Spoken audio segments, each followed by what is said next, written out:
I'm Christian Chiller. Welcome to my podcast, an enthusiastic ramble through whatever has taken my interest the past week or so. Expect technology, games, history, travel, geekery, and as always, much, much more. Chinchilla Squeaks with me, Christian Chiller, for the 1st of August. We are in the quiet time of the Northern Hemisphere. It'll be a great time to catch up with lots of things for me, whilst probably a lot of you are not even listening to this because you're on holiday. But anyway, happy August. This is a news roundup. I actually have a handful of quite interesting things I wanted to share and a little bit of news from me, but I'm going to keep it pretty short, pretty mellow, seeing as it's 30 plus degrees in most of Europe, and I think that's how everyone just feels like being short and mellow. All right, if you enjoy what you hear here, then please head on over to christianchiller.com/support. It's a pretty tough time for many independent content creators, so any little help that you can offer is highly appreciated. If you get something out of these collections of links I assemble every 2 weeks, or the interviews every other 2 weeks. That said, a little bit more spruiking first. First, a word from sponsors. There has been a growing amount of angst and discussion across the internet the past few weeks around the behavior of AI crawlers.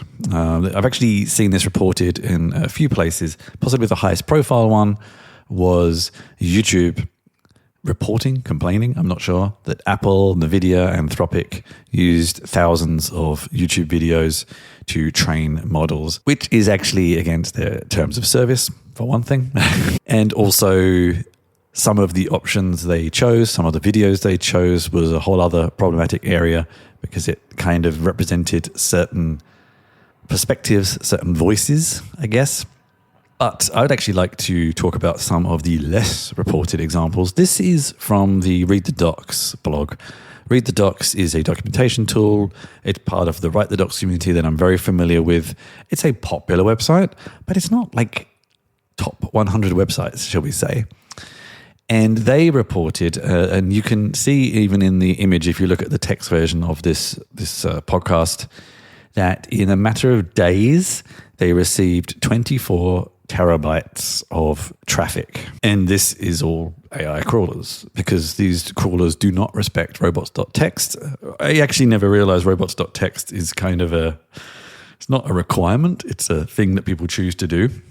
But generally SEO crawlers were quite respectful of it, but AI crawlers not so much. And I think the problem here is, and I responded on a thread around this on Mastodon, that not only are us as content authors, content creators kind of getting screwed out of income by these tools using what we've written, we're also getting screwed at ingestion, because quite often in these cases you have to pay for this traffic. So they're getting all this information for free and making money out of us at both ends, which is quite damning. And I don't really know what people can do to block them. I know various people are trying methods, but I suppose someone like readthedocs.com, if they want to try and combat scraping from a company that has millions of dollars in funding, it's going to be pretty hard sort of arms race to compete in, I guess. But we'll see.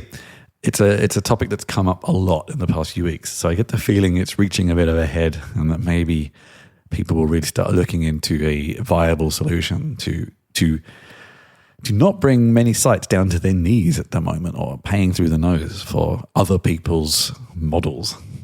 Next, this is something on Keep Going Pod. This was something about TechCrunch, the venerable tech website that has a very big reputation in the tech industry. It actually reminds me of my time in the music business, where you would often get these publications that the industry highly valued, and publicists, PR people, managers, etc. would really want the band and their releases to be featured in these magazines.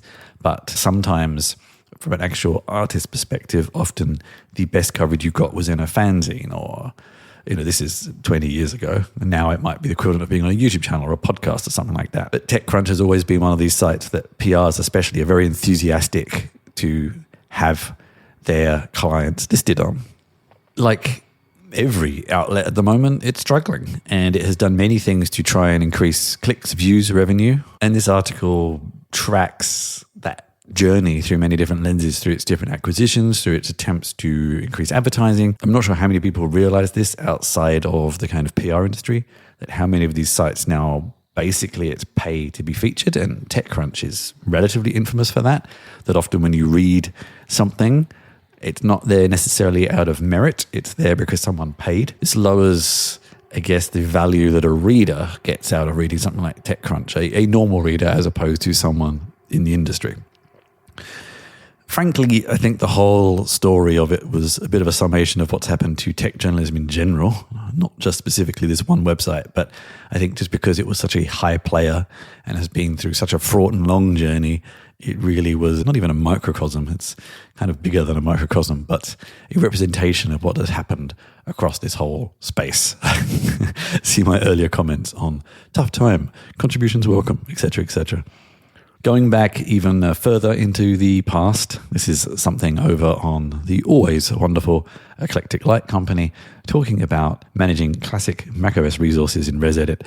Anyone under the age of probably 30 will have no idea what I'm talking about, but in the old days of macOS before X10, it was a wonderfully hackable operating system, but also wonderfully unstable, and ResEdit was the classic tool that let you manipulate all sorts of bits and bobs in an application, and that was a nice little retro journey down that memory lane. Two small posts on images now. Firstly, over on tedium.co, talking about JPEG compression, the artifacting, hence the title of JPEGs. I studied compressions briefly at university around MPEG and JPEG, and I've always been kind of fascinated about the principles behind it, how these formats work in filling in gaps and spaces to make them as optimized as possible. I think we could argue that the JPEG has been a tremendously popular and successful format, whether you like it or not. So it was a nice read through how we got here. Maybe the future of it as well, if it's something that people will still use as much. Now there's better options. And on the subject of better options, this is something on PC Gamer, of all places. Here's why you have to deal with so many annoying WebPs now. Yeah, for some reason, this format is very popular. It seems to be very popular with web developers, but very unpopular with anybody who does any kind of content creation, because most tools don't recognize it.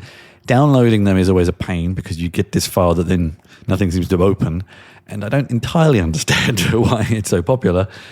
And yeah, this article on PC Gamer goes into how we got here, I suppose, and why, and is pretty scathing about the format too, and encouraging people to maybe not use it, which I would probably do the same. But it was sometimes it's nice to know you're not the only one who has this thought on these things you come across. Finally, in kind of the tech theme, before I get to something a little personal, this is over on WebKit's blog, Private Browsing 2.0. There has been some criticism across all browsers, and of course WebKit is Safari, that private browsing is not as private as it could be. And the WebKit team are announcing in the forthcoming versions of Safari Private Browsing 2.0, which will take things to a whole other level. And the interesting thing is I often find that websites don't work, especially in Safari at the moment, because of its pre-existing content blockers, which, frankly, in my opinion, that's not really Safari's problem. It's the fact that the website has no kind of progressive enhancement, progressive degradation in this case, I suppose, to work when certain things are unblocked. There's actually certain sites I visit where it will not work at all until I turn off all my ad blockers, all content blockers. It literally just hangs. So some of this post goes into some of the ways they will also handle that, the way you can handle these exceptions where sites just are bad web citizens, I think, personally, and refuse to function in these private modes. And so how you can kind of be private, but maybe control those levels of privacy to get certain services to work, I guess. Anyway, we'll see what comes up. I think it's funny how browsers are now almost racing to be more private and more secure in a backlash against some of the things talked about in the TechCrunch article. earlier. And finally, this is actually something from Wikipedia. I have mentioned a few times over the past few episodes that I have tremendous trouble sleeping. And, there's a whole industry around sleep tracking, sleep routines, sort of mythology of sleep. You must do this, you must do that. And actually, there's a lot of stress around having better sleep, I think, sometimes. And especially trackers. I stopped using a sleep tracker because it would just, firstly, I found it wasn't always very accurate. And secondly, I would find that preparation for a good result would actually stress me out more. And I discovered there's actually now a medical term for this phenomenon, the phenomenon of overly worrying about sleep tracking, and it's orthosomnia, which just says a lot that there's now a term to describe something that was intended to improve the situation in the first place. And that was my links for this week. Hopefully the sound quality was okay. It's very warm at the moment, as I mentioned. I have the windows open a lot, and sometimes background noise is hard to block out without sweating away and of something or other. Anyway, hopefully I didn't notice too much. A few quick things from me before I sign off. I published the text version of my video roundups on JetBrains Writer Side, a tech writing focused IDE. That's over on my website and Medium. And about the time this publishes, maybe a day or so afterwards, I will have a blog and a video roundup of options for running Windows, but also Linux and some other operating systems on macOS. I had a good roundup whilst I decided whether I wanted to continue subscribing to Parallels. So that should be available by the time you're listening to this or just after. I have been Christian Schiller. You can always find more about me at christianschiller.com. Until the next time, thank you very much for listening and take care, everybody. I hope you enjoyed the show. Find out more about me at christianschiller.com, where you can find show notes, sign up for my newsletter, and find all of my writing, games, work, and video links. There's also details on how to get in touch with me. And if you want to get even closer to what I do, join my Discord server for behind-the-scenes discussions and helping me produce my shows and work.